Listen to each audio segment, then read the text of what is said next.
Well, it's my dear mate Dave, and you know what? I feel like it's been years since we've spoken, David. Muzz, it's been so long. And I still rank you up there with some of the best buggers I know, even though you have been a super spreader in this business and knocked us all off our perch with the plague. Thanks, Muzz. Just to sort of, no, I don't want to get into too much detail, but we did go to a Warriors gathering, and the day afterwards I was found to have the COVID, and I'm living. I've got to live with that the rest of my life, David. Yeah, and we will barely mention it. Anyway, one of the reasons we're having a little chat right now is the fact that the podcast, the nature of the podcast is changing slightly, and you and I will still chat away, but each month or within that sort of time frame, we're going to be featuring someone special. For example, Dave, this month is Chris Savage, who will be a name that many won't know and many will know, and those that do know will suddenly sit up in their chair and make a cup of coffee and get a biscuit and say, shit, this will be good. And those that don't know, sit up in your chair, get a cup of coffee and grab a biscuit because it's going to be good. Yeah, and it's not that far away. But as well as having the feature interviews, we will also have material that Dave has gathered that will be on, without getting too detailed, our new 24/7 trucking radio product, which is That's coming right. soon. That's right. And the reason the podcast's changed its format slightly, which was always going to be the case, is because of the arrival of the radio program. Yeah. And the radio program will feature a lot of stuff you will have heard on the podcast, although you're also going to hear it on the podcast as well. But you know, all those surprises that come, David, aren't they? Absolutely, Murray, absolutely. And, of course, the first thing I want to ask you is how was England? Yeah, England was amazing. I had 5 weeks there. I had reasonable sort of weather and temperatures. And I got to meet my new grandson and my kids, and yeah, it was just a fabulous 5 weeks, mate. Absolutely. Yeah, and you didn't quite catch up with Will Shires. No. You missed like ships because of some bloody strike in the transport or something. Yeah, no. The trains went down for a week, and we potentially could have caught up because I mean, you think in England everything's just around the corner, but in actual fact, it's not. And then Will had a truck show that they were involved with the next week. So we didn't actually touch base, but next time I'm there, I'm definitely looking forward to him. He did get the T-shirt, I hope. Excellent. And that what you said then is really true, isn't it? Because when we're New Zealanders have a perception that England's about the size of the Manawatu. Yes, that's right. Yeah. And you get over there and it's a bloody country. And you think it actually all looks like Coronation Street, where in actual fact, there's more country over there than I think there's in New Zealand at times. Yeah. Well, that's really interesting. That is really interesting. And I have to apologise to the folks for the late arrival of episode 10, because I did the interview when Muzz was away, and then I looked at the technology and what I needed to do to get it to air, and I got scared and waited till Muzz come home, and then he gave us COVID. So we are overdue on episode 10, and we send out our sincere apologies for that. No, that's good, Dave. I'm glad you fell on your sword on that one. I didn't want to take the crap on that one. All right, mate. I think we'll fire that episode up, and we look forward to Trucking Radio 24/7 coming soon. Fantastic. Have a great show. Have a great listen, people.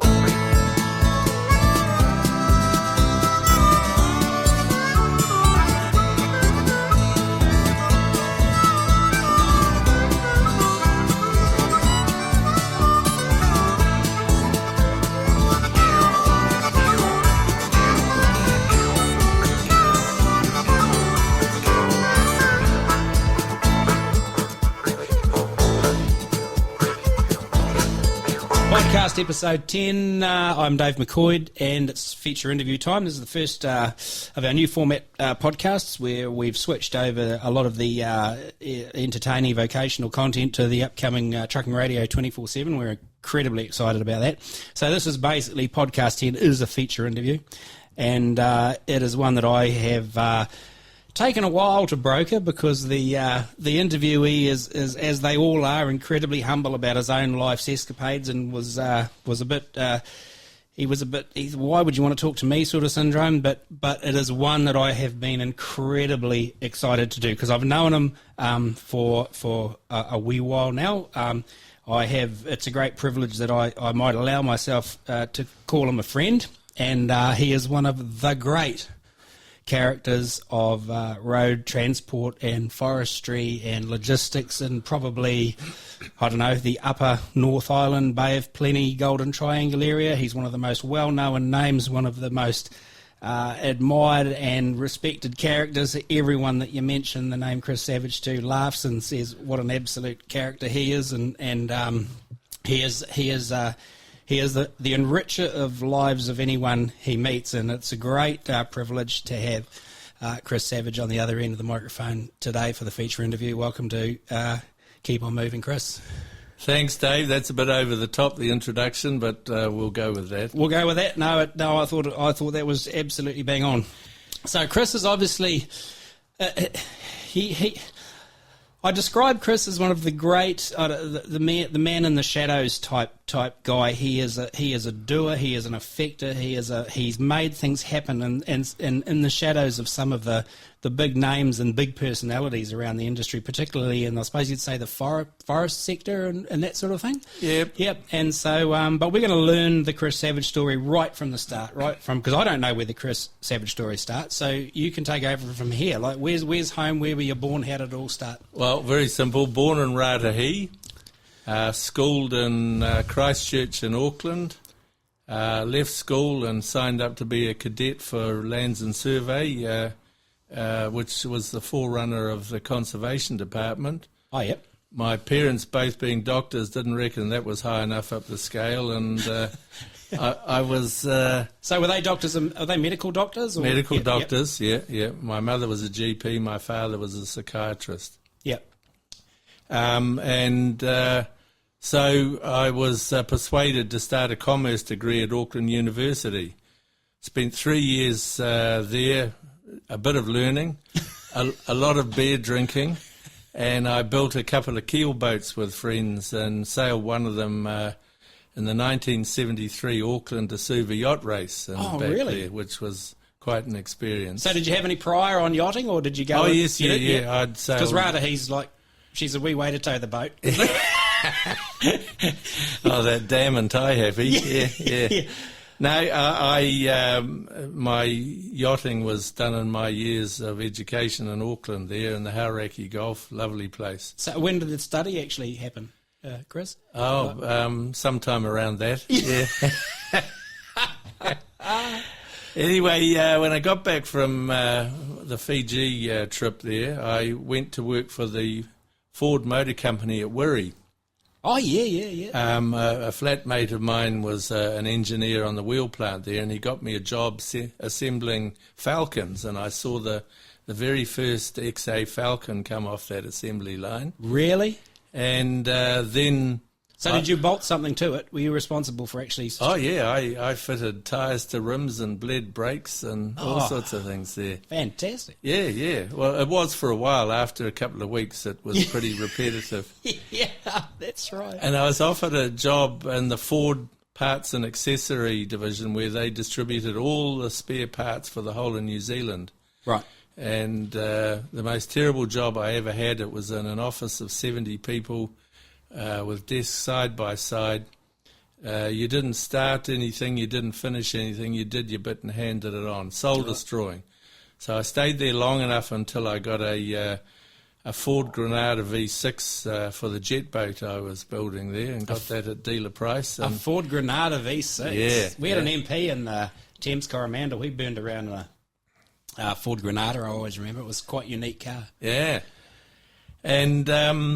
then I headed to Rotorua, where I thought would be a good place to use this jet boat. The jet boat was a 14'6" Fireglass Fireball, which we fitted a Hamilton two-stage jet in this Ford Granada to, and it had its name along each side in sort of 2-foot high letters, Ezra DeCan, which everyone knows is naked ass spelt backwards. That's so you. That is so you. And regretfully, I got to know most of the lake rangers pretty rapidly there. So was the boat? Were you racing them? Was it a competitive thing, or was it to court females, or was it? Well, people had trail bikes and other things there. I had a jet boat, I guess, and we used to rip up a few rivers and and certainly around all the lakes, and a great time was had by all. I went looking for a job, and as much as I hadn't really enjoyed my years of accounting, I got a job starting on the 1st of July 1974. For some reason I remember that date there, at P.F. Olsen and Company in Rotorua.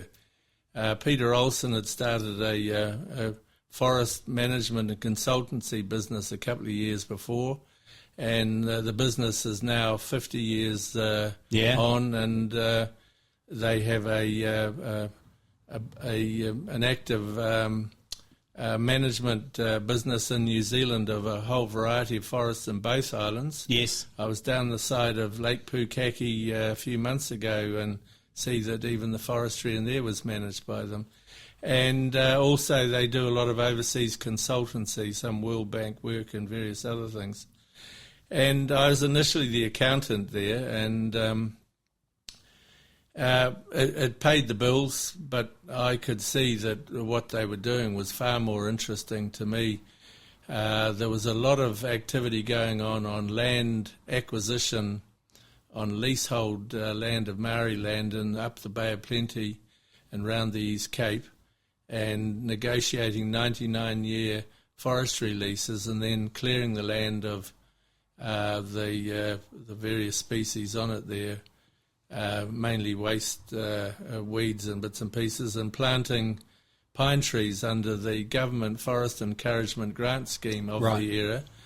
If you invested $1, they gave you $1. Right. And I thoroughly enjoyed that and made it known to Peter Olsen that my interest in accounting was waning, but my interest in the other aspects of his business were accelerating. So I found another bean counter and then got more involved in this forestry side of things. So when you say you found another bean counter, did he do the old thing that guys of that era of his ilk used to do? You find your replacement and you can move on? Absolutely. He was an extremely busy man, and but a straight shooter, a wonderful mentor to me in those early years. And I was involved in a lot of the scrub clearing and the massive burn-offs they used to have at that stage at the end of the summer, when you'd cleared all the bush off the land. You sprayed it with that wonderful chemical that they've since banned called 2,4,5-T. And then we had knapsack flamethrowers and would go around and circle these areas and burn them into the inside. It came close to costing my life on 2 occasions there, which... we almost inflamed yourself. Absolutely, up on the Mamakus, and, fires create their own wind, and it just shot up this gully. And myself and another guy were forced to jettison our equipment and literally run up this gully and then up a rock face I could never have got up unless I was full of adrenaline. Anyway, and then on another occasion over in Gisborne, where we quite literally, another guy and myself, lay in a stream while the flames ripped over the top there. There were several bad accidents and injuries to other companies during those burn-offs there. They've now since ceased. They do it a different way. Anyway, that was the way it was done back in the early 70s. And on one of those burn-offs, I was on the back of a Bedford truck with a tank on it, dampening down the fire breaks before we had this burn-off. We used to do the burn-off just before dusk when there was a bit of moisture coming down, but it was still dry enough, but with a view that the evening would cool down and any residual fire we could contain, which worked most of the time. I love the word most. Yeah. Anyway, dampening down this fire break up behind the Reparo dairy factory, and it was a pumice road, and regretfully had been scoured out underneath by some heavy rain, and the truck rolled over, and I rolled over with it and was caught underneath it for an hour and a half while they got it off me there. And I was whisked off to Rotorua Hospital, where Peter Tapsell, who became Speaker of the House in later years, and he was a great speaker and had probably more of a result there than he did as an orthopaedic surgeon, because he poked a few pins in my toes and said, "It's no good, boy, I'll take it off in the morning."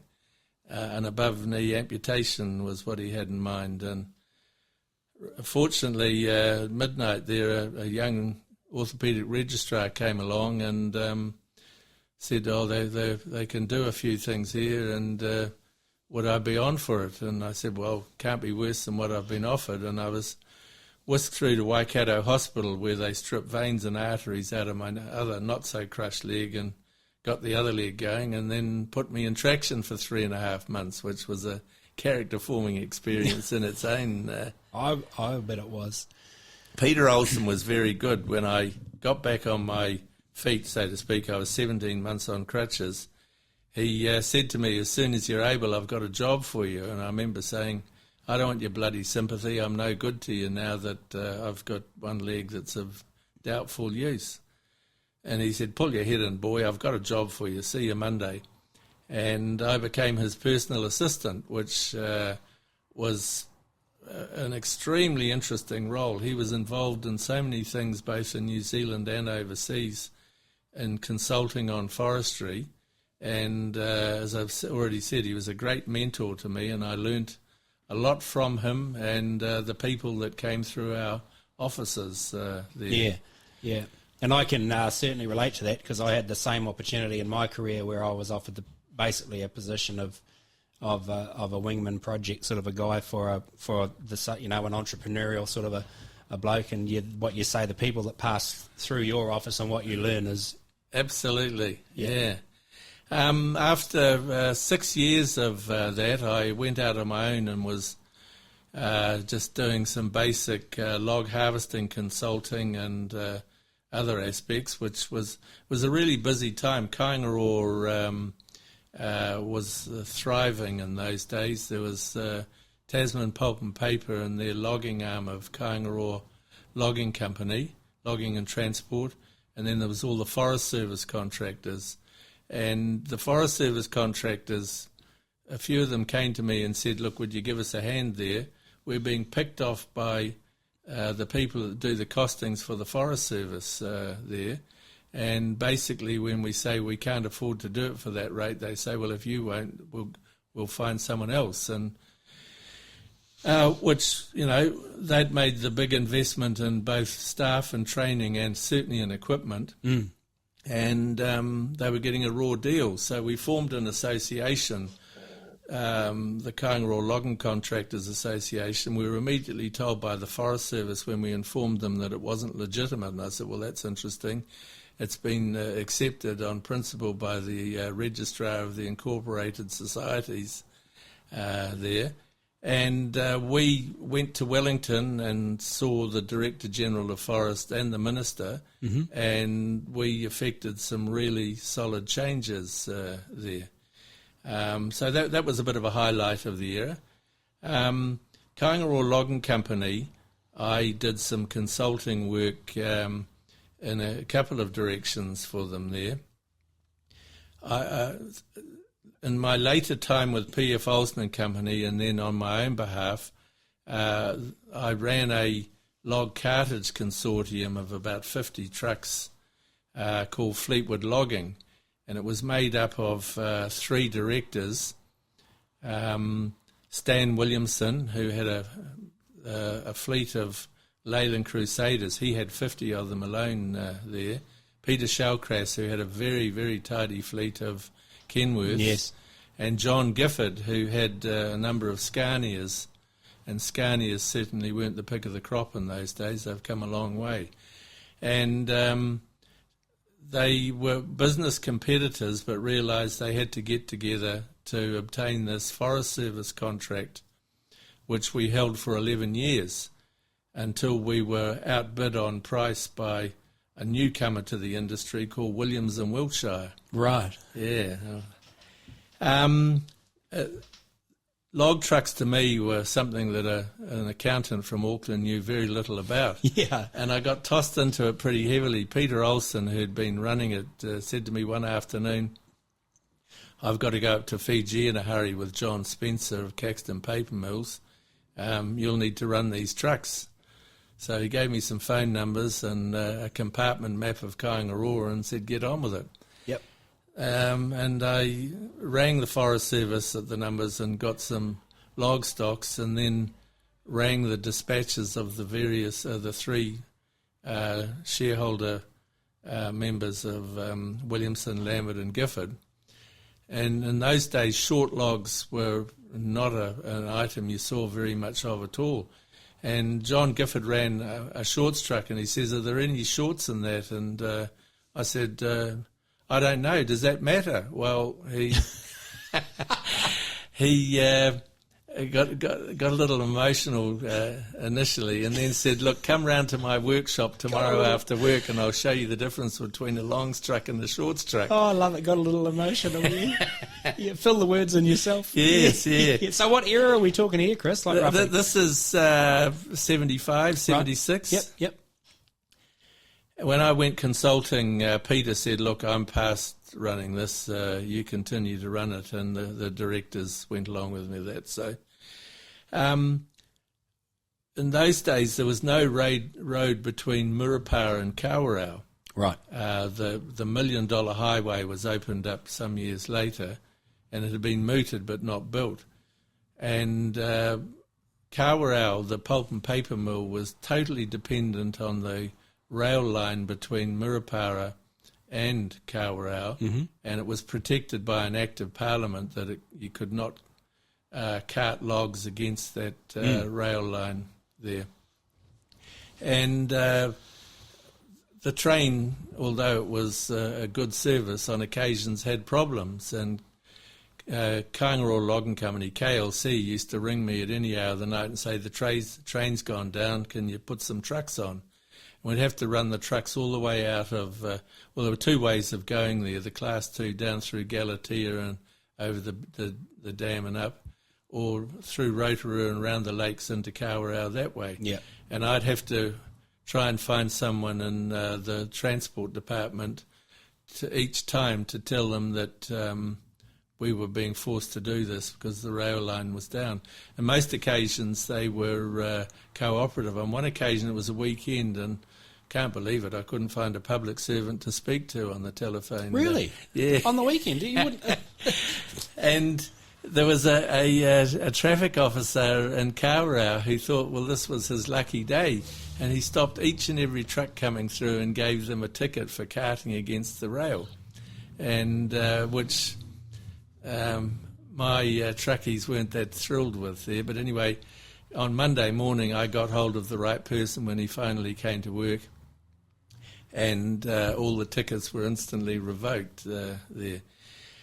KLC then appointed a new transport manager, a guy had come from New Zealand Forest Products, Ian Lockie, and Ian had been brought in as an outsider because they wanted to effect change. They felt that they'd been doing the same thing year after year after year, and especially on their log transport side of things, and they felt there were potentially some better options available. So Ian had discussions with me and gave me two drivers who were company drivers to set them up as owner drivers, and also find suitable off-highway transport units, both truck and trailers.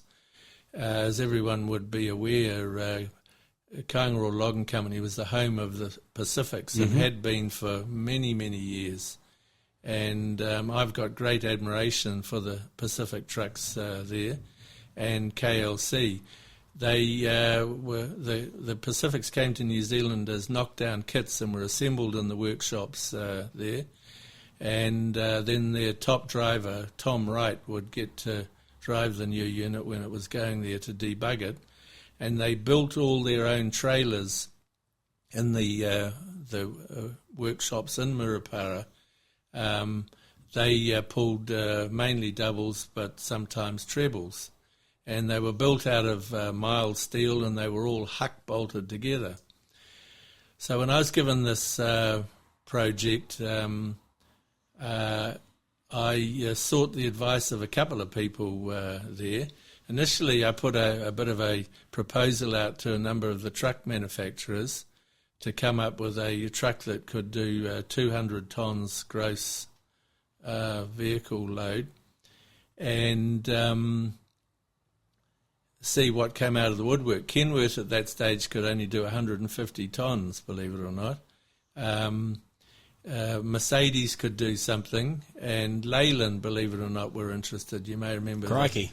That was an era when they brought those huge big Scammels, and Yes. the Freightways had Yep. transporters.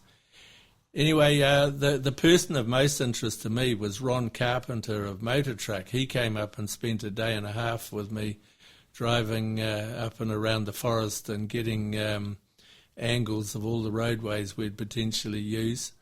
And he built a spec based on an R-Series Mac, double-skinned. It was the good old 440 Mac. And he came up with this was before the days of the 18-speed transmission. Yep.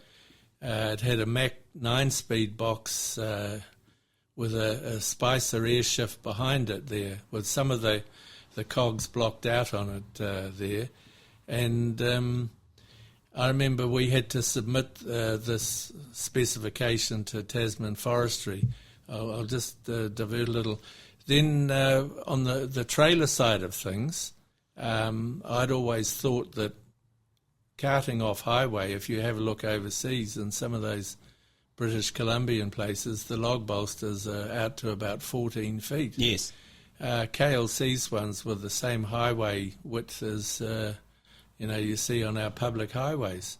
So I went out to 11 feet and specified wider axles as a consequence, and approached someone who I'd assisted into business, Graham Kelly of Craft Engineering. I was an original shareholder and the forerunner of Craft Engineering there. And I'd been in Australia to a forestry expo over there and had seen that they were using folding Bailey bridges. Yes. Their ones were very much manual, where when you took your load off, you backed up against a bank and the trailer folded in the middle and went up over the top of the truck. Graham Kelly and Peter Evans worked on this project, and Graham, I remember, making multiple balsa wood models and things before he got it right.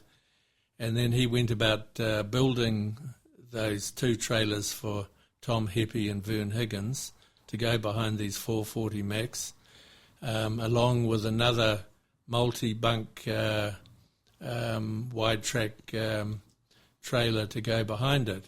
We submitted our specifications to Tasman Forestry, and some people were genuinely excited about it, but I can remember their transport engineer of the time said Tasman will rue the day they let this inferior specification of equipment into the forest. And to cut a long story short, when it went in there, it just blitzed them in terms of volume carried, fuel economy, the whole lot. Those trailers were built out of high tensile steel rather than huck bolting. High tensile's got a memory, which is a pretty important thing with a log trailer. And we also had them on tubeless rims, which was unheard of at KLC. They still ran, you could hear the locking ring orchestra of these Pacifics coming down into Murupara. Over the bridge. Yes. Yeah. And they used to import tyres by the container load from Japan there, Toyos and Bridgestone and whatever else there. And I finally got them to agree that tubeless steel tyres were just a giant leap for mankind in that respect. So Vern and Tom were around the table when all this was going together and an integral part of what it is they'd own? Or? Well, in part, I told them I'd find them something and see whether they would approve. And they certainly had some input into the way those trucks were put together. Vern especially was very deep thinking and had some great ideas. And when those two trucks went to work, they were something else, I can tell you. Yeah, they were. They were big bits of gear. And it was a thing nationwide, those two trucks. Yeah. The other person I've got to thank in setting up that was someone who's no longer with us, Roger Clotworthy of Tokoroa. Now, he at that stage was running T. Deutges, and I went over there and spoke to him. He had, between the time I started speaking to him and we got the trucks on the road, he'd moved over to Maror Logging, which was the off-highway division of Graham Manson and Mike Lambert. And we put these Renault hub reduction back ends in these truck there, which was pretty foreign to me. Anyway, Roger did some research and gave us a lot of other data. He was just a walking computer of knowledge there. And as I say, they went to work, stayed at work, and they were hugely productive. Yeah. And they were the forerunners of the owner-drivers. Kaingaroa Logging Company sold all the rest of the trucks over time to other drivers in Mirapara. And I think Mike Lambert ended owning up all the Pacifics in time too, as regretfully one by one they wanted to sell out or had financial issues there. When the Happy Higgins trucks went on the road, had the $1 million road arrived at that stage, or they were still just carting into the rail? They were carting into the rail. Right. Yeah. And because were you still involved when the road was opened? I was doing different things within the forestry there, right. but I think by then we'd lost our contract to Higgins and to Warwick Wiltshire and his team there, and Gary Williams. Yep. And we were doing other things with our gear. No, interesting. The only reason I asked was because when that road opened, it would have altered the spec of what was needed, because they actually had to travel some distance with a big load on. Yes, at speed relative. Yep. Yeah, you had to actually get somewhere. And also stop at the bottom of the big hill going down into Kawerau. Yeah, that's exactly right. Yeah. No, anyway, that's cool. But no, they were, and those two Macs paved the way for a lot of bulldogs into the forest, really. They surely did. It became the sort of the benchmark. And Maror Logging, where, as I say, Roger Clotley with that, they'd had some Macs, but they were a lighter build. And they had those two big off-highway Kenworths, those big 849s there too. I always remember you talking about the 440, and I interviewed Alan Tanner about a couple of years ago, and we did an interview called The Big Trucks of Tanner Sawmill, and of course he had the business was sort of trying to breach the Coromandel and get timber out from the east to the west, and he said that of the V8 Max, the 440 was the sweet motor. Well, both Vern and Tom went on and bought later editions of that same spec, albeit bigger horsepower, as they went to the 500 and then the 525 there. I, at the sort of end of that period, and I was no longer involved in running Fleetwood Logging on a daily basis, set up a small transport business of my own in Rotorua. Freightways from Hawke's Bay were big on line hauling, and they weren't wanting to be involved in distribution anymore. So I bought their yard in Rotorua, and they'd line haul in all their bulk items. A lot of it was watties, pallets and pallets of watties, and I'd distribute it all around the Bay of Plenty, right through to Apotiki one way, across to Tauranga, Mount Maunganui another way, and as far south as Turangi. So what was the name of that operation? Samtrans. Samtrans, oh yeah. Yep. And that had 6 good years and then one really horrible year. Anyway, it was pretty interesting, and that's when I was an independent as such there, although Freightways provided the bulk of the work and did some work for Daily Freightways, daily services into Whakatane and other areas. And then I was approached by a new company, a chap by the name of Kerry Crocker came in one day, said he was from Main Freight.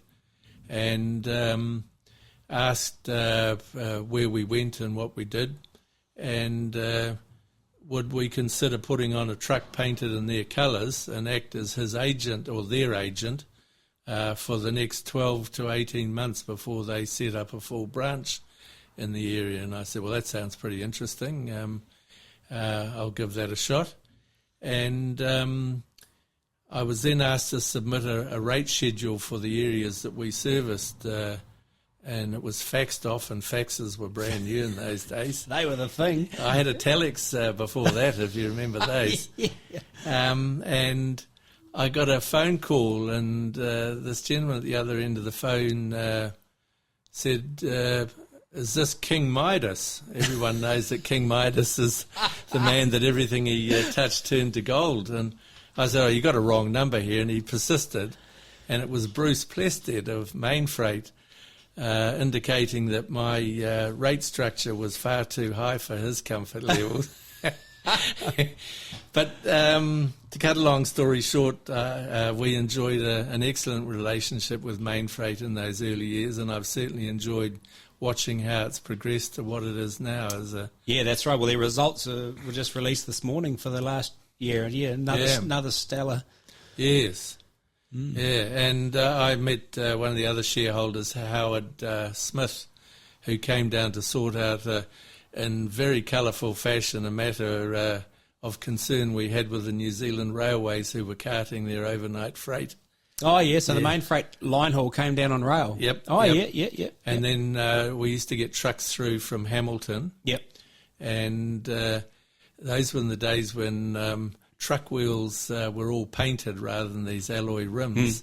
And I remember Bruce Plested just visiting on his way through, and he saw one of his owner-driver trucks out in the yard there, and their pristine white wheels were far from white. And I remember him barking at the driver he wasn't to leave the yard until he'd washed all his wheels. Yeah. And their motto at that stage was special people, special company. Yeah, and still there today. Yeah, it was something special. Yeah. And then they had principles that, yes, like they would just absolutely adhere to, wouldn't they? My next step was to go and work for Combined Haulage. You got a good story about the rail, the Main Freight rail coming in. Well, that was it, yeah. Yeah. Howard Smith.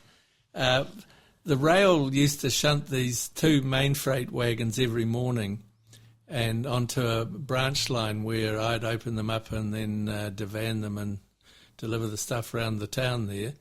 And they used to let the wagons go, so they were still probably doing 15, 20 kilometres an hour when they hit a big concrete block at the end of this branch line. And consequently, when you opened the doors, everything was all pushed to one side and stuff damaged. So I complained to Main Freight. I could get nowhere with the rail. They just said that was the way it is, and that was the way it really was in those days. And Howard Smith turned up there, and he was a very tall gentleman there. And I remember him strapping on his boots as he stepped out of an XJ6 and said, have they done the shunt yet? And I said, no. Well, the shunt took place, and before the shunter could go back to where he had his next wagons to push there, Howard Smith was on the side of this little shunt vehicle physically attached to the driver. Yeah. And we never had a problem again. So did he actually witness the rolling into the buffer? And absolutely. He came down early enough to do that there. And he then went and dealt with the manager of the whole rail yard in a similar fashion. Yeah, because corrective actions, they took on a different sort of process than they do now. Well, that was pretty instant, I can tell you. Yeah. They were actually effective. As I said, I then went to work for Combined Haulage. And what an interesting company that was. They're all line haul trucks. For those who don't remember, I can refresh their memory. The trucks, so were you subbing, or you went? No, I went there to work as a manager. Right. Okay. Yep. And my territory was they had a manager in Wellington, but anything in between Wellington and the Bombay Hills was my responsibility. Right. Okay. And I was, part of the time I was in Rotorua, I had a flat in Palmerston North during those years too, and they had some pretty good contracts. Their trucks, as you may recall, were painted lemon and pyroar colours. Mm-hmm. Yep. And each truck was named after one of Wayne Ballon, the principal's racehorses. Right, yep. And they were all quite startling bits of gear, mainly Aerodyne Kenworths, which was pretty flash back in its day. And they had the Coca-Cola contract for New Zealand, both out of both North and South Island. He had another business in the South Island doing the same thing. And we used to line haul bottled Coca-Cola and all their other different brands out of Auckland, and out of Wellington was all their canned product. And okay, yep. yeah. And we used to send the empty cans down from Auckland. They were high-cube Mercedes trucks. I don't know whether you remember them. I certainly do. And they would come back with full canned product. Right. There. But he also had the distribution contract for Winston Jibboard, a topical name right at the moment. Yeah, it is, yeah. Had some big Ultraliner Max doing that, painted Jibboard colours. They were pretty spectacular looking bits of gear. Colgate Palmolive, that was something I was responsible for. The reps would take orders till 4 o'clock of an afternoon. The orders would get packed in Wellington, and then we'd have them up in Auckland the next morning. Right. And all over the North Island, they'd drop off in various places. So if a rep took an order at your place at 5 to 4, the delivery promise was overnight. Yeah. Okay. Yeah. Yep. And anyway, the drivers were pretty interesting. I could write a book on just my experience with line haul drivers and their colourful lives and antics. There's certainly an eye-opener for me, and I don't think I was a shrinking violet. And good people and some of those drivers I've still seen today in various other activities around the place. Thoroughly enjoyed the couple of years there. Yeah. But I was spending more and more time away from Rotorua and wanted something that was a bit more concrete. I lived in my company vehicle more often than not, and enjoyed. You could be in Gisborne one day and New Plymouth the next morning, meeting and seeing people, and I enjoyed that aspect. And still trying to run your trucks, and the trucks that went down to Wellington or south. One of my responsibilities was to fill them up with things to go back north again there. And in those days, there were a number of wool scours. You can probably remember at Ohiniwai, and there were several in Auckland. And we got big time involved in carting wool, and I'd wander around these big wool sheds and things in Wanganui and all over the place. And negotiate rates to cart them to Auckland, and we'd fill up the curtain siders with those and strap them in, and away we'd go. And the other thing was sawn timber. There was a number of sawmills in the central North Island, and Martin Carter Holt had a mill there, long since gone. And National Park, there were a whole raft of things, and I could normally fill all the trucks we wanted, and then I ran a book of people who I knew would be coming up, or they'd ring me. And we had a number of subcontractors helping us out. The early mornings were real active in finding out what was available and getting that gear home. And of course, we're talking in an area, you think about it to yourself now, but we're talking in an era pre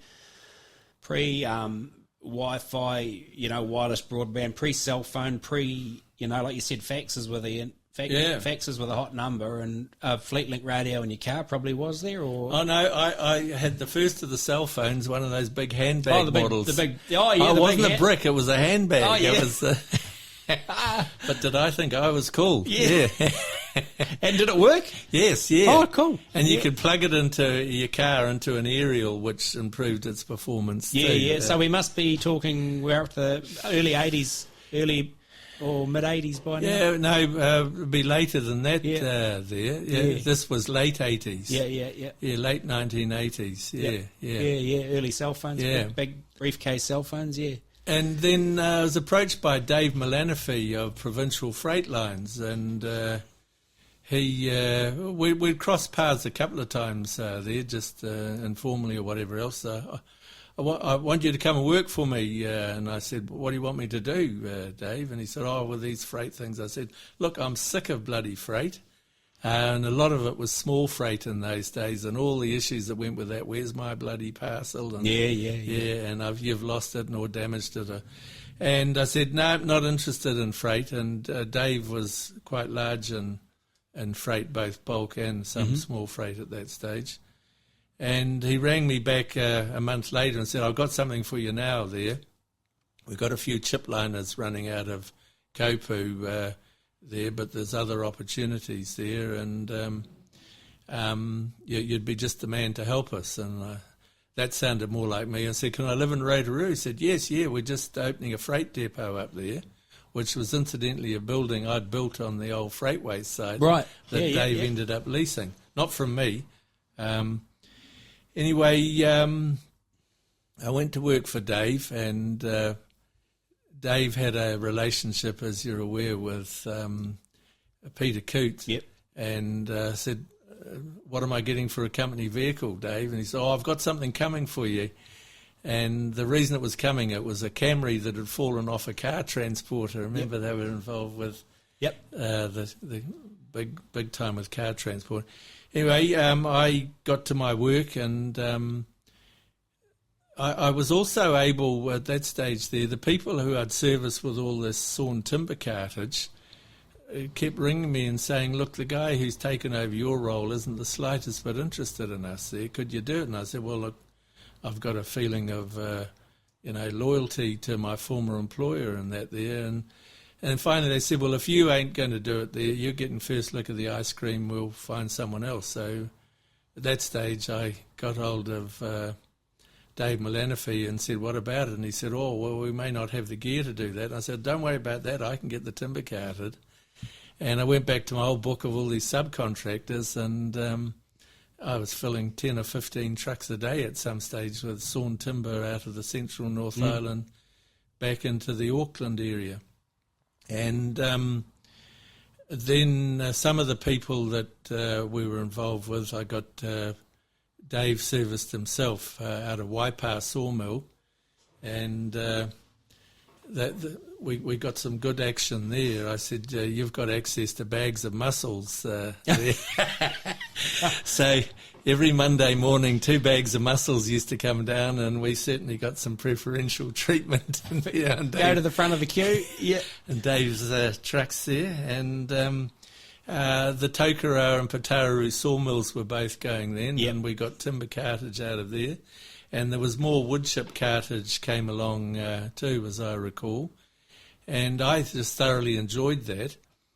And it was while I was working for Provincial Freight Lines, I was approached by Mike Lambert. Mike had ended up being a director of Fleetwood Logging latter years when he bought out Peter Shellcrass. And I'd also done some consulting work with him. I first met Mike in about 1976 when I did a research project for P.F. Olsen and Company on behalf of the Logging Industry Research Association. And he had at that stage recently come back from a trip up to British Columbia, and he was the first one that designated all his drivers would drive with their headlights on for safety reasons. And I found him an interesting person, and as I said, did a bit of consulting work for him. He rang me and said, it's time you paid me a visit. I said, I've just taken on a new job with Provincial Freight Lines. And he said, I've got something better than that for you. I could imagine it. So I said, well, look, no, I've only just started. Anyway, I said, well, tell me what it is. And it was a job picking, he could see there was a huge wealth of logging waste left behind on logging skids when they cut logs to length for export or whatever else, that was basically just long-term compost left in the forest. Now, I'd had some I'd done some work on this for another contractor, Tony Mariner, some years before, but he didn't have the horsepower to get it flying. So I went and saw Mike. He'd whetted my appetite, and he'd told me what he conceived. And as a consequence of these discussions, he had ordered a mobile chipper and a mobile drum debarker and a mobile screen. And he, in his own mind, had worked out the best ways of recovering this wood. And I still had the problem of what I was going to do about provincial freight lines. Anyway, I got Dave Milanofi and Mike Lambert to come and have lunch together in the harbour side at Tauranga. Crikey. Got them in the same room. They'd never met each other and basically thought one was a competitor of the other. Did you take a photo of that? Well, I enjoyed the lunch.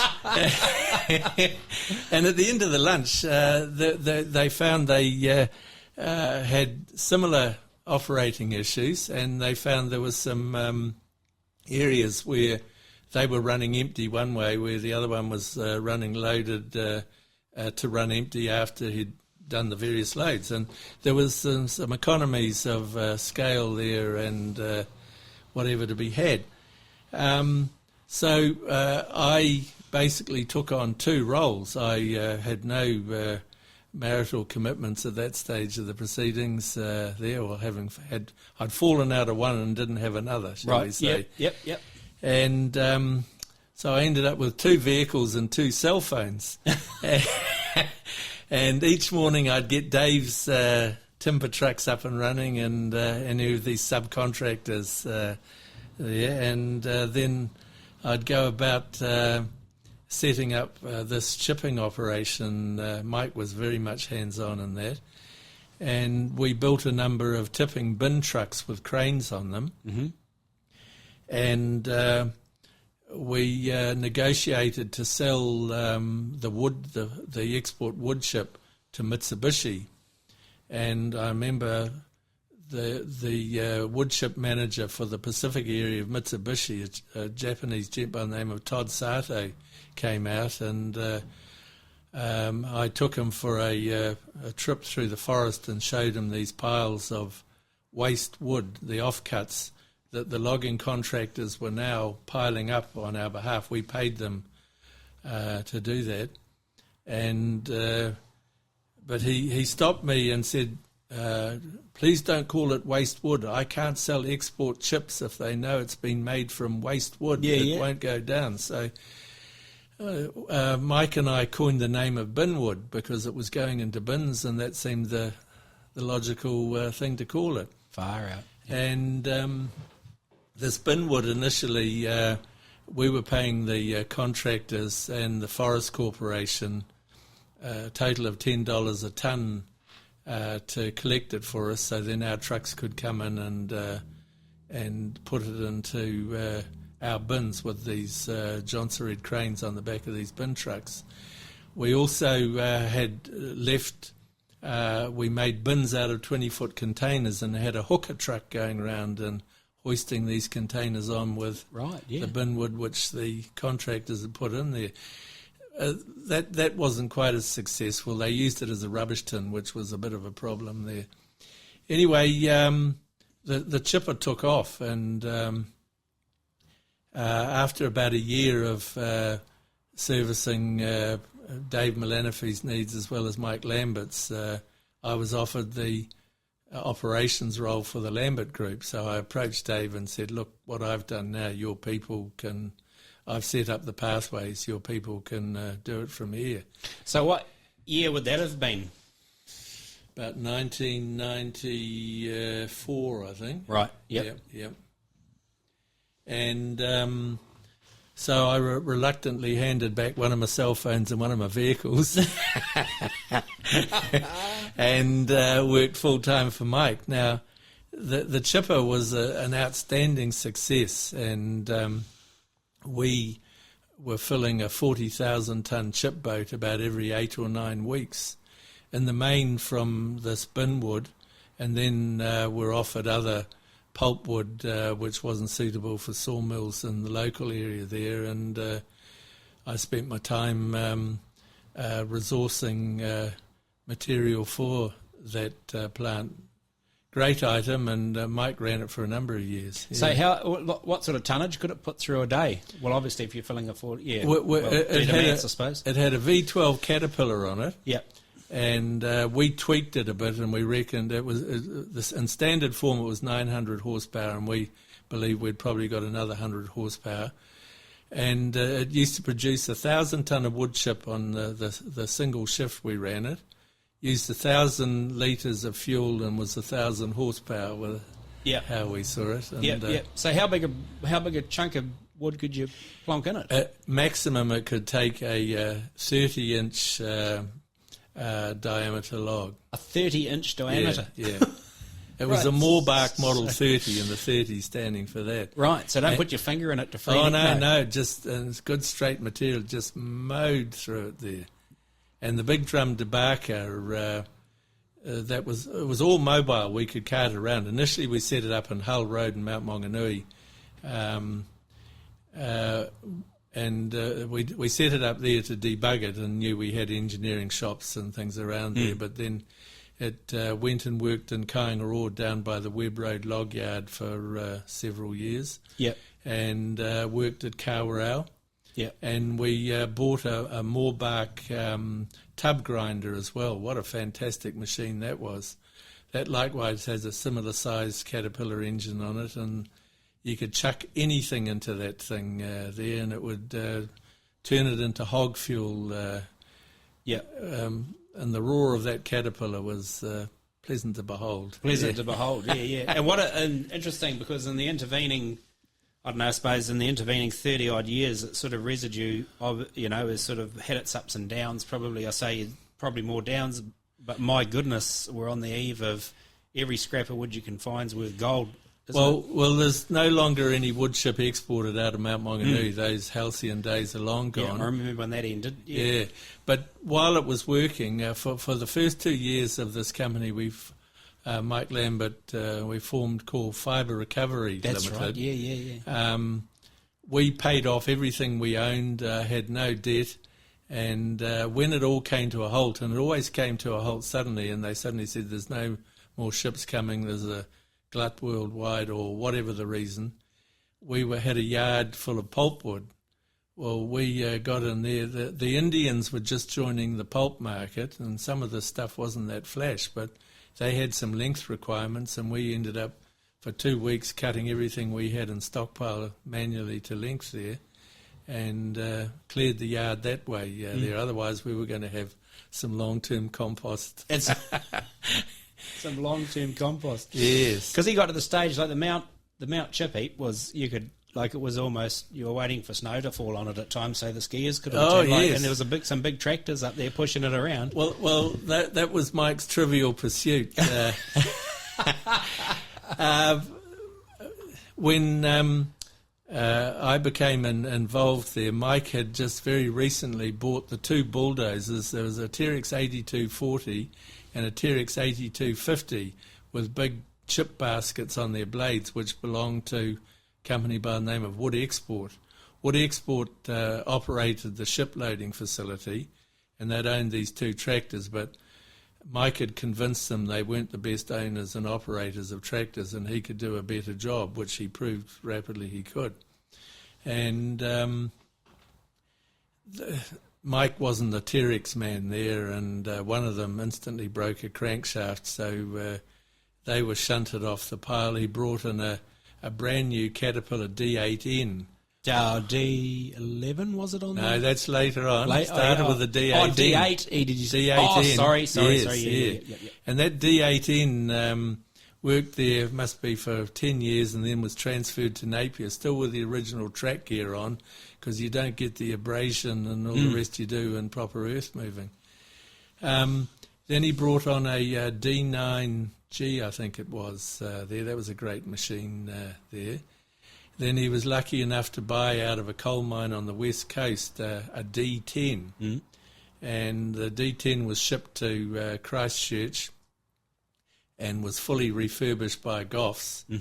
and then brought up here on a roll-on, roll-off service and driven off the ramp here in Mount Maunganui, and that went to work on the chip pile at Mount Maunganui for several years, and then he decided to buy a D11R, New Zealand's biggest bulldozer. He wanted the big boy. Yes, 108 tons. Yeah.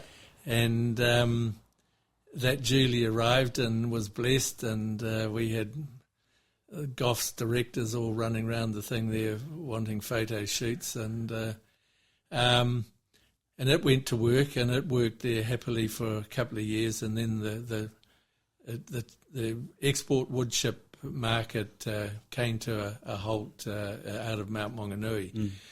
Now, in the meantime, the Lambert Group, we'd been asked by PanPac to put proposals to do two things, Katarogi Pan Pacific down in Napier, or West Shore, Whirinaki.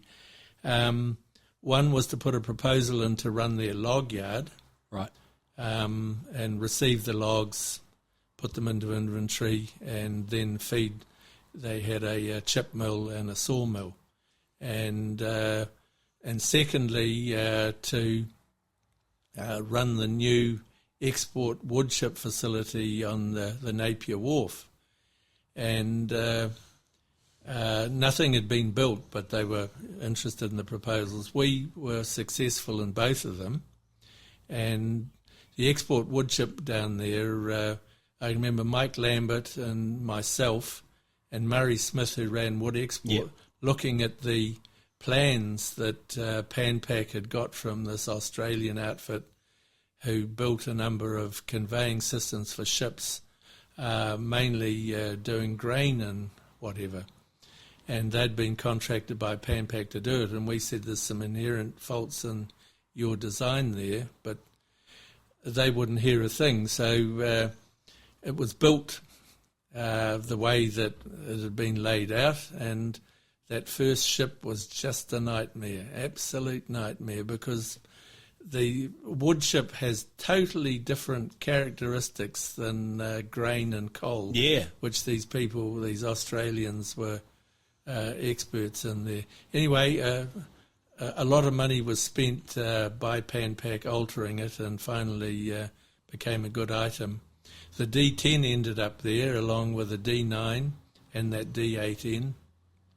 As I say, they were Mike's trivial pursuit. He was a damn good machine operator in his own right, and like nothing more than getting on a bulldozer or an excavator or a Wagner log stacker. And he could stand there for hours watching them going up and down these chip piles there, and was only 10 minutes down the road to his home. Absolutely. Paradise. Yep. And so you were successful in both the log inventory? Yep. We ran a lot of log yards. People thought that Mike Lambert had 100+ logging trucks, and that's who he was. Well, that wasn't quite it there. He had negotiated with New Zealand Forest Products to take over the log yard at Kinleith, was one of the first ones. And Kinleith went along with it, but they were concerned that of a continuation plan if Mike fell out of the picture for whatever reason. So Mike formed a cooperative company where the machine operators who were on the job at the day of takeover, they essentially owned 1/3 of the company between them. Mm-hmm. He was obliged to bring in Owen's Services there to own 1/3, and Mike and Judy Lambert owned 1/3. And it was highly successful, as happened in the other yards we converted the same way. I think we had 17 cooperative companies in log yards and on forklifts and various other things across the Bay of Plenty. And PanPac likewise. The productivity went up, the repairs and maintenance went down, absenteeism basically stalled out except for genuine reasons, and the shareholders became part of an entity that I would meet with them each month with their results and go through them using pie graphs, and they could see where their efforts or their failures were either producing dollars for them or costing them. And a great principle. The Lambert Group, when I left there, had, I think, 32 different business units there, which were centred around these log yards. He had several share truckers. They weren't owner drivers. They owned half the truck with Mike Lambert. They were people who'd served Mike for many years. We owned, I think, about 130 forklifts, from small ones right up to 18 tonners, and a variety of sawmills around the place. We owned a Beechcraft twin-engine Baron aircraft at one stage there. That operated under the name of Air Force One. And it was very useful for getting Mike and myself and others quickly around the empire, so to speak. Yeah, that's exactly right. Because when it becomes of a size, then time is dollars, literally, isn't it? Yeah. So I was operations manager for the Lambert Group for just short of 14 years, and my great satisfaction was helping form these cooperative companies and turning what we'd experienced as perhaps transport operators going to these sawmills and getting a pretty lackadaisical response either on logs or sawn timber from the staff. You suddenly got a crisp performance. The guys could see that positive efforts gave positive outcomes in their pocket, and it was damn fine. So there's nothing more motivating than a bit of skin in the game, is there? Yeah, and Mike did a number of great things. He was asked by Carter Holt, one of the people approached, to put a proposal to run their log stevedoring at Mount Maunganui. Owens had been doing it for years, and it got to be a case where sort of Owens were telling their customer when it was going to happen and how it was going to happen rather than the other way around. And Mike was successful in obtaining that contract and formed a company called Quality Marshalling, which worked for many years stevedoring logs. On the very first ship with the ideas that Mike had, he set a port record for the speed the ship was loaded. Right. He'd been telling Owens for years, why don't you do this and that, and they weren't interested there. And so back in the bulldozer game again, but didn't he end up with the biggest? He had a massive Wagner there, didn't he? Like he bought a... Yeah, we had Colin Sargison, who was my former next-door neighbour, and that's another colourful chapter in my life.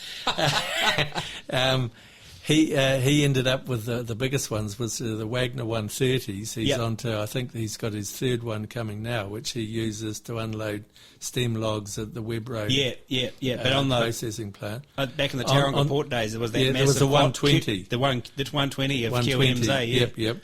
And we had another 120, which was down in the Murupara rail yard for Kopariki log transfer, which was another Lambert company, a cooperative one. Yeah, because at Murupara they had the Latorno electric. The Latornos, yes. And Mike bought another Latorno, and what an incredible machine. They were. And the dexterity those operators had on those things. One of them I let prove. I was a bit anxious at the time. He picked my a cap off my head.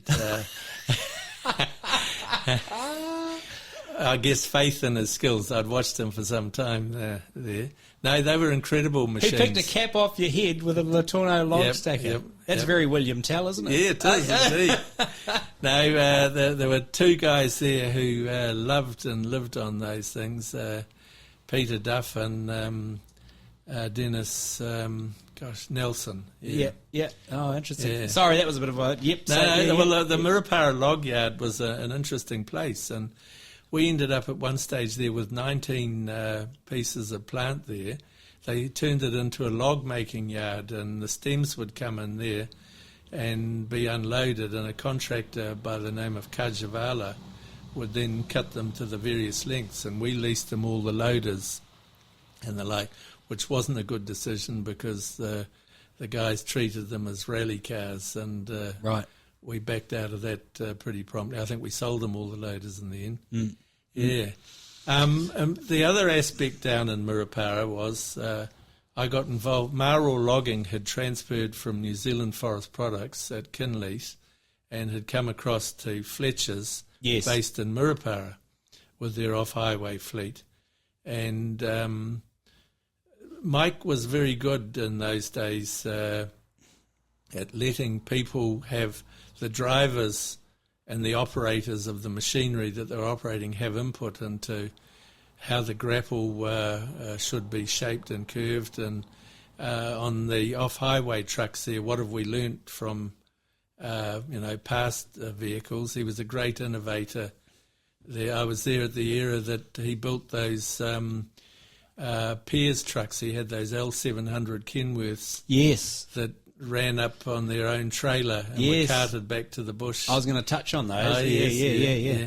He was a great innovator, and some of it didn't work first time, but he had the horsepower to say, well, we've learnt something from that. The next model will sort that out. And yeah.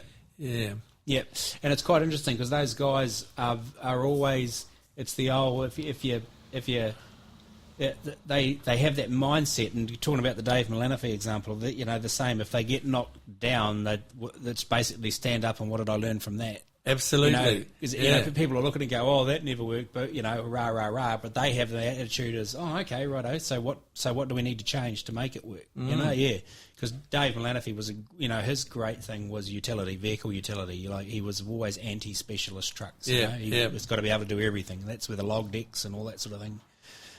Guys like Lambert and Milanofi, pioneered those log decks. Absolutely. Well, another Graham Kelly innovation with bolsters. And hasn't New Zealand road transport been so blessed with the talent in our trailer builders? Yeah. Guys that just, they're just non-conformists. They'll build whatever, they'll try and make and build whatever it is you want to build. When I met Graham Kelly, he was a possum trapper. Yeah. And it was hence the nickname. Yeah. Yeah. And the bottom dropped out of the possum skin price, and he came to me. I'd been doing his accounting work there, and he said, what am I going to do? And this was 1979. And a friend of mine, Robin Moore, had just bought the first S-line in the North Island there, and it needed a cab guard built for it and a bolster fitted on it and a tow hitch. And he said, I can do that. I've done a bit of work for Graham Manson on the side there. So he got himself a workshop and away he went. So, And he I don't think ever went back to the possum skins. Yeah. But they'd bought his first deer farm and a few things there. Interesting person, and never say...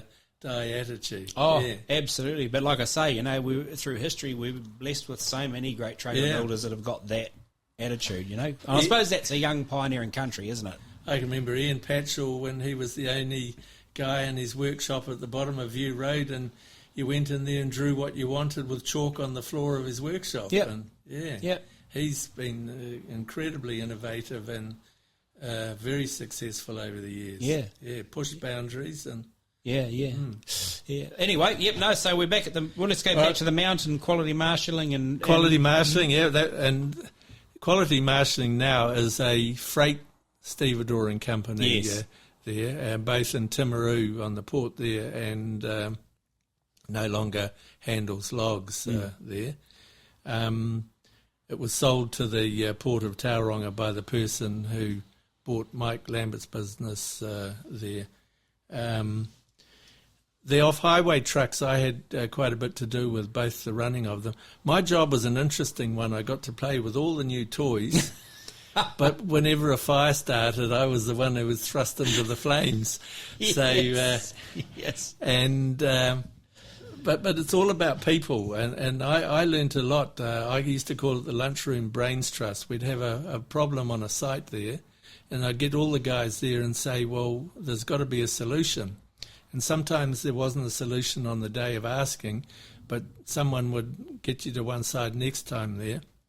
So this is a real interesting. So when you were saying what did you say, the lunchroom brains trust? So that is that could be anyone at the coalface working. That's everyone involved. Absolutely at every tier. Yeah, I encourage them there.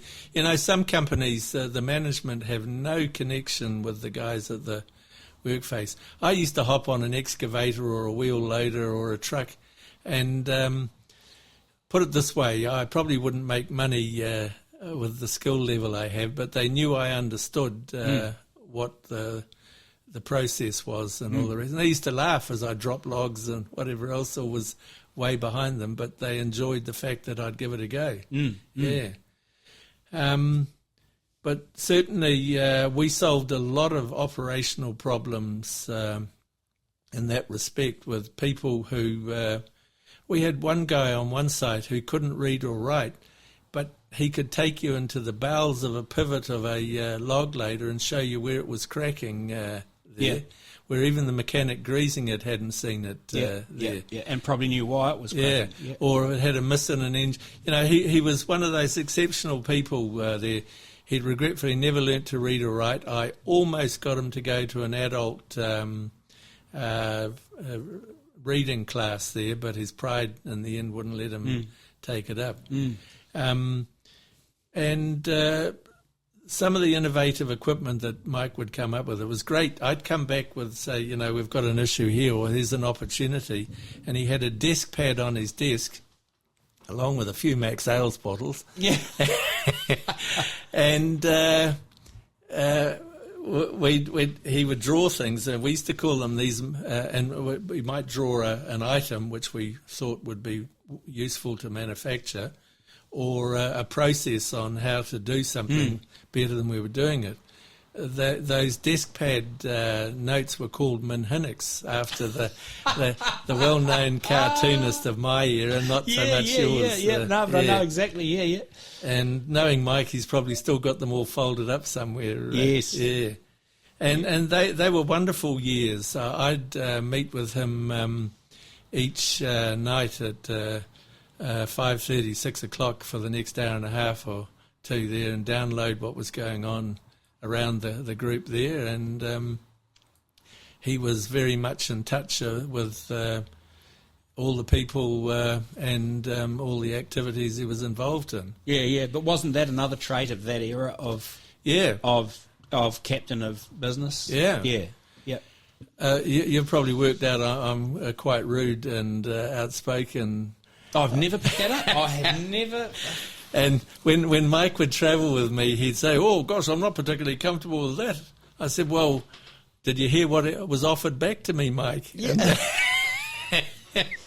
And anyway, I enjoyed those years. There were some wonderful people work for us, and a lot of them were given opportunities that they wouldn't have got elsewhere to become shareholders.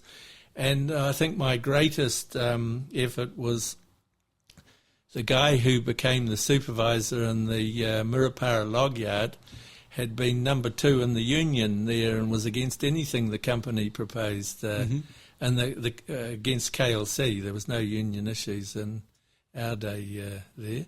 Yeah, so the off-highway trucks, we kept developing those. That original folding pole trailer, Graham Kelly perfected with hydraulics and the like, and it became the Crafty loader, which for a truck that was pulling 2 off-highway trailers behind it empty, to get into a bush skid, there was far less to turn around, and you had some weight back over the drive axles as well there. So, and he built most of our logging equipment there. Yeah. In latter years, the Lambert Workshop built some highway log trailers in the yard, their own workshop too. Yeah, so what else can I tell you about that era? As I said earlier, people thought Mike Lambert had 100 log trucks and didn't realise that he had far, far more log handling equipment in the way of log stackers, log loaders, excavators, bulldozers, forklifts.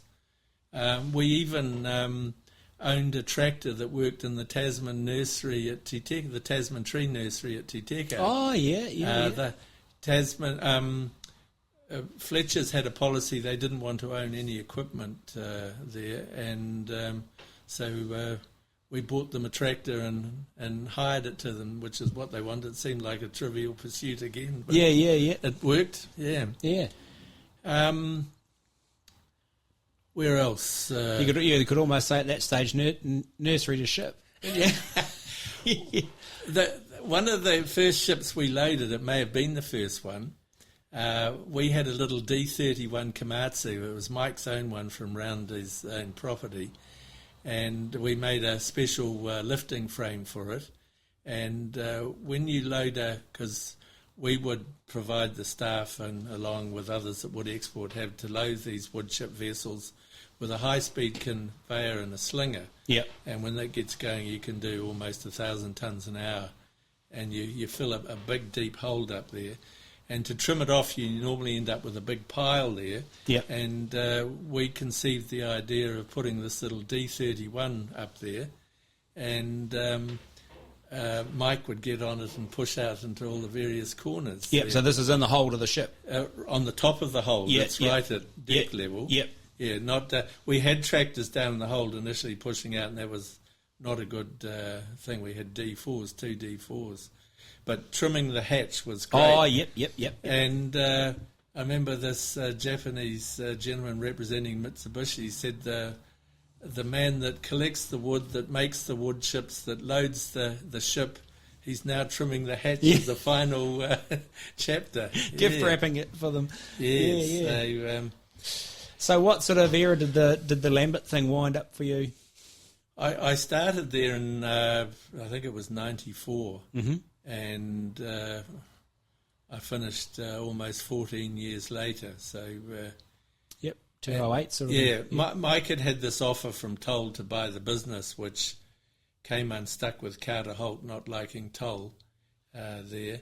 And I could see he'd lost his interest developing more things, and I really enjoyed developing those cooperative companies. I think that we had 17 of them in the end there. And I felt it was time for a change, and my late partner Jenny and I decided we'd cut our ties with Tauranga and go and live in Whitianga. Right. And at that stage, Ray and Air were going to build that sawmill at, God, you know. Yeah, I know. Bloom, something, what was it? Yep, I know what you're talking about. Over on the other side there, on the Matarangi side. Of the Coromandel Peninsula. Yep. And I'd been sort of given the nod by another guy who had been also given the nod. There were jobs available there. Ray and Air had spent a fortune getting resource consent. And then that sawmill in Gisborne went into receivership, and they decided it was a going concern. They had this whole brand new sawmill sitting in storage in Whitianga. Yes, I remember that clearly. Yeah.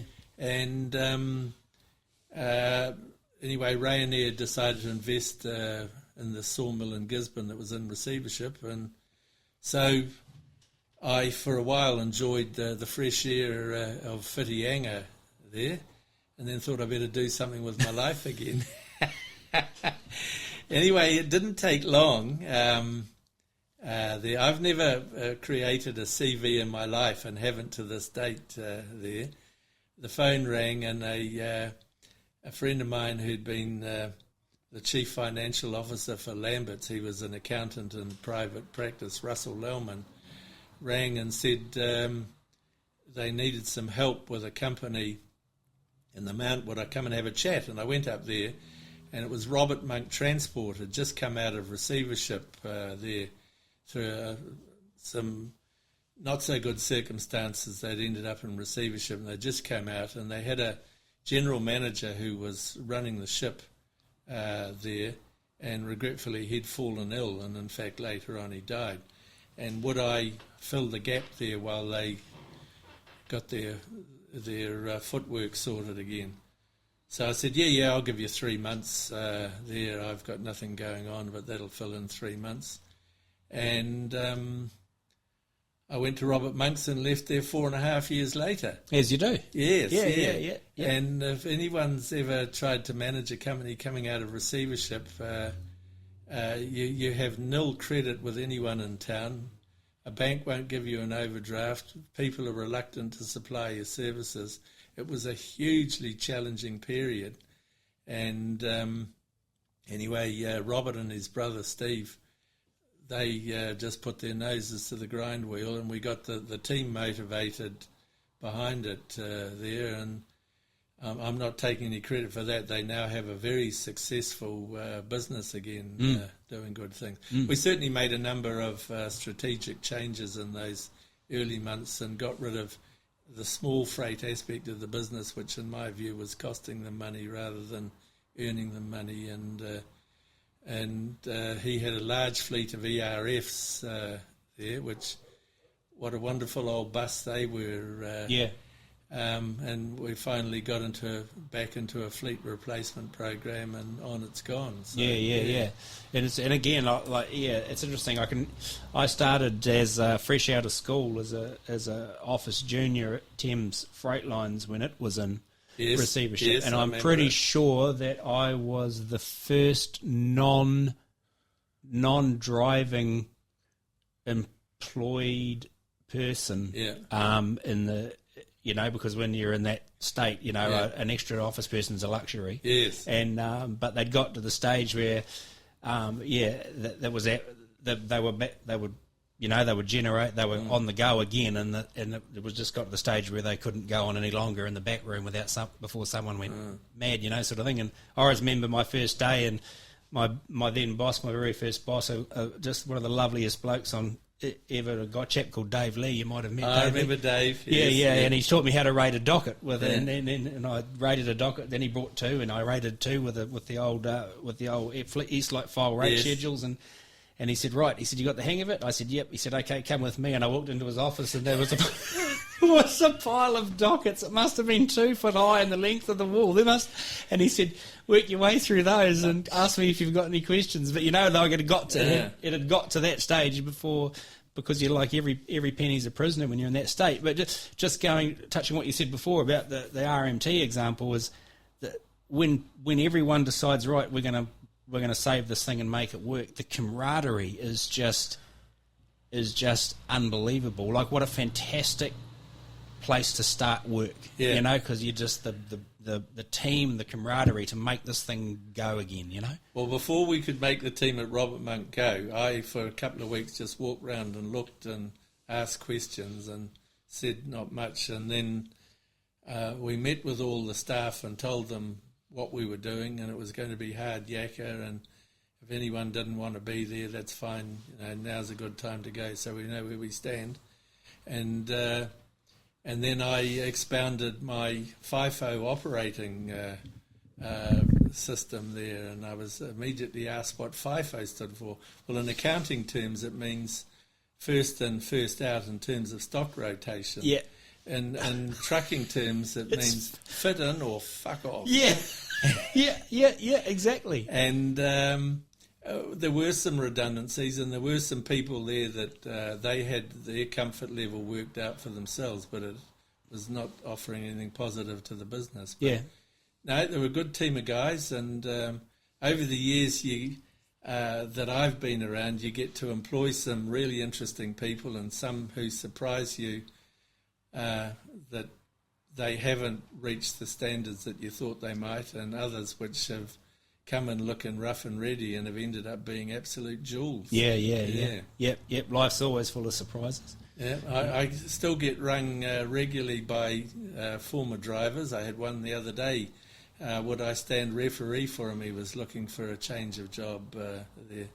Yeah. Well, I was when I talked to Neville Chambers the other day. And said that I was going to have a chat to you, and he was just, he was talked about your relationship with him. Was that back in the consulting days when you were running? Because you helped him into the first Kenworth, he said. That was some work I did for Thames Sawmilling, and in a number of ways. Oh, that was an interesting period. That's worth talking about. These were the days where you couldn't cart against the rail more than 160 kilometres. Mm-hmm. And Thames Sawmilling wanted logs, and they basically had to be put on the rail, brought into Kaingaroa, put on the rail in Rotorua, and then a week later you saw them on the Thames siding. Yeah. And it was pathetic. And so we started we got a yard out at Nongataha, and we were bringing logs in from Kaingaroa, dumping them in a yard, and then a day or two later picking up a load, writing a fresh docket, and we could get from Nongataha to Thames Sawmilling within the 160 k's. Yep. And the police started sniffing around and were giving us a hard time. And I know we had trucks running in the middle of the night and all sorts As of everybody did. Yes, Yeah. And I can remember on one occasion the police were decided this yard in Nongataha wasn't kosher.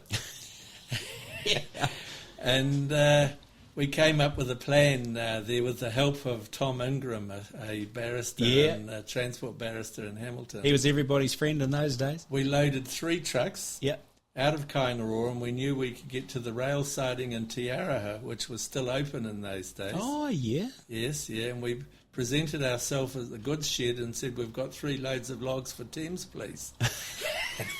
And you can imagine this gentleman went purple. He thought we were kidding initially, but he said, come out and have a look. What are you going to do about it? Well, I've got no gear to take these off and no wagons to put them on. So, and he consulted people in Hamilton, and we were allowed to take these 3 loads up there, and further dialogue ensued. And it was shortly after that they got rid of that whole dumb system. The whole regulation. The law changed, and the Green Party would say it was the worst day for New Zealand that rail lost their freight advantage, but I beg to differ strongly.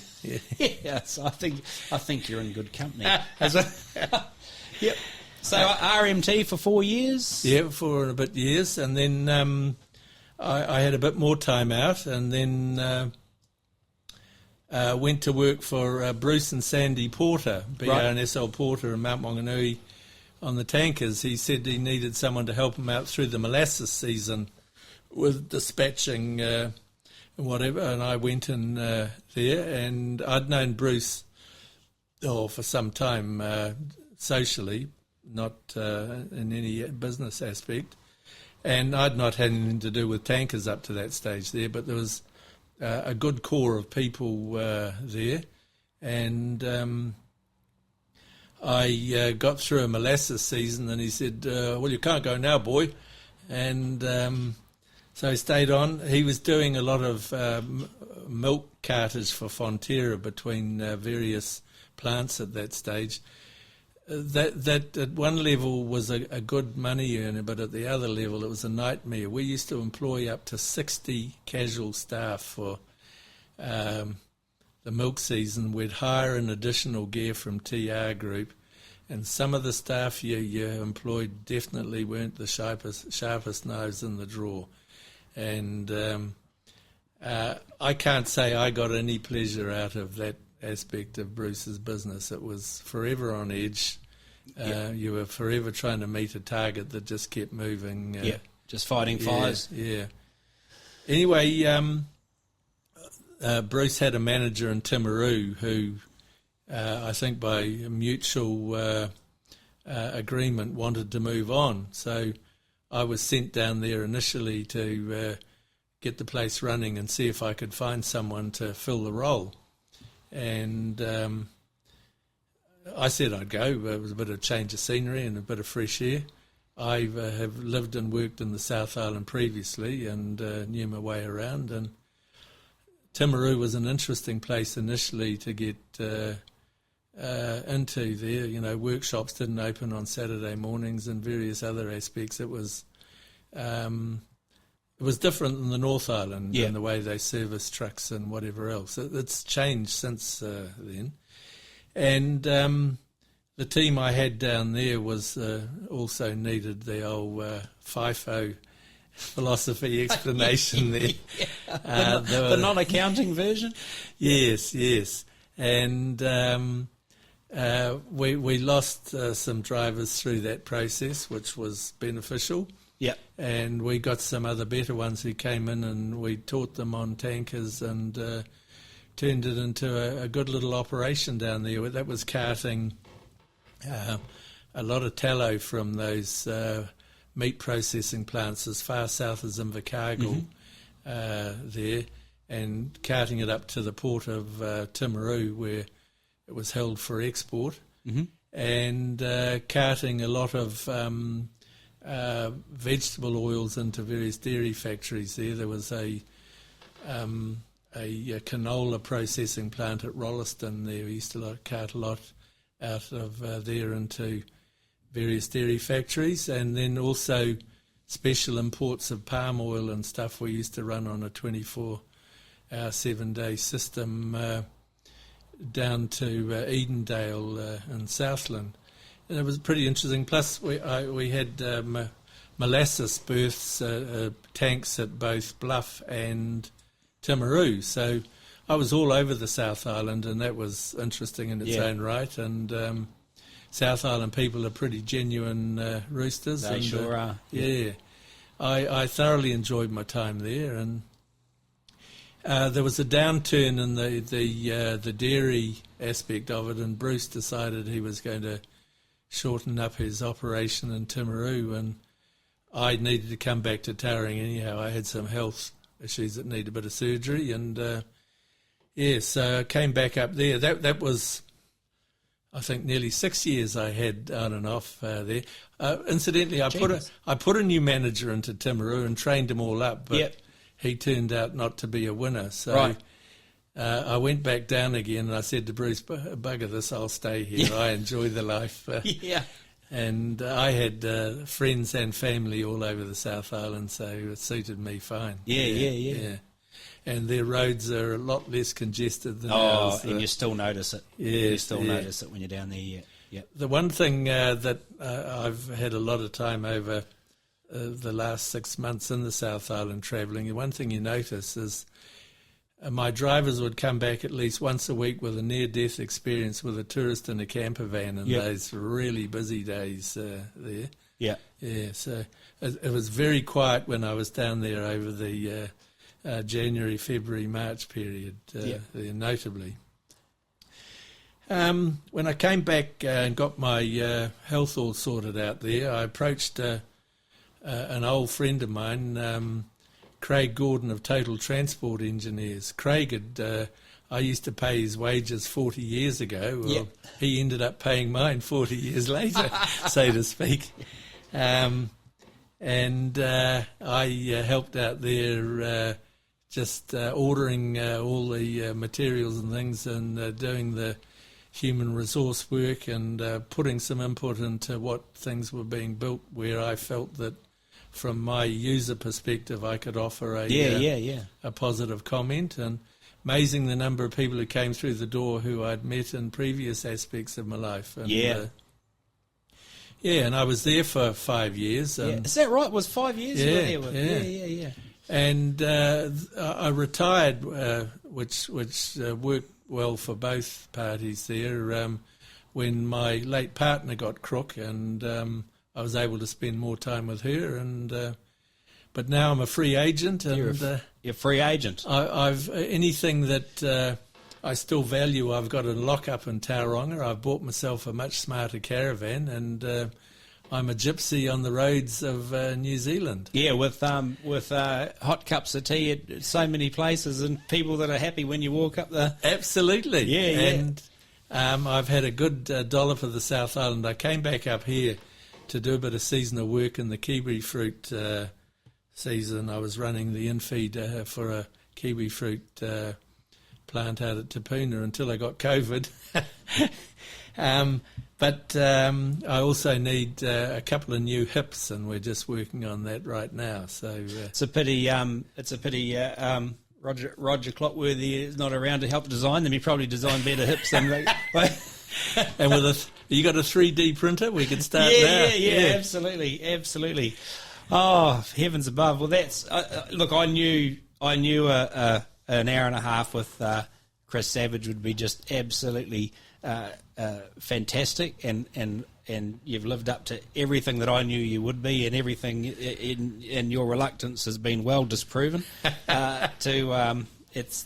It always enriches your own life when you know such neat people, and like I've been blessed to have crossed your path now a few times, and just I don't know, learned so much about attitude and approach, and you've known some of the great names in the industry and been involved in some of the great projects, especially around trucks and off-highway trucks and wood chip and their primary industry. So thank you so much for giving me a couple of hours. I'll now take you to lunch as a reward, and it's been an absolute. And I'm absolute pleasure and a blessing, and so many people will enjoy the chat.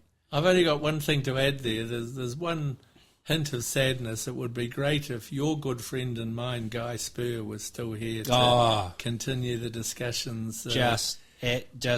Well, it's interesting because I've got a photograph. He sits on the office at home up on the bookcase, and I've got a photograph of him grinning, which I'm never sure if that was a good thing to have put up there because if when everything's rocking along, it's fantastic. But if things are a bit gloomy, and I go home and I look in the office and I'm like, "What are you bloody smiling at?" He was a wonderful person, and I'm sorry his books on both the history of Caterpillar in New Zealand and the Pacific trucks haven't got to the light of day. Well, hold your breath on the Caterpillar one. Good. Don't go too far too soon, because you just watch this space. Yeah. Well, thanks for this opportunity. I've enjoyed myself, believe it or not. Oh, look, you're more than welcome. Yeah, excellent. Thank you, Chris. Very much appreciate it.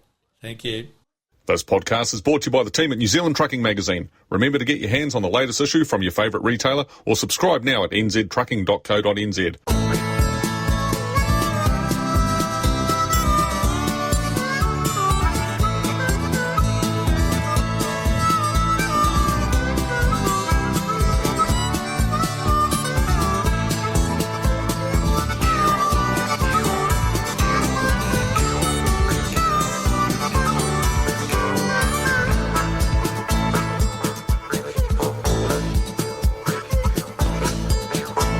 Keep on moving, the official podcast of New Zealand Trucking Media.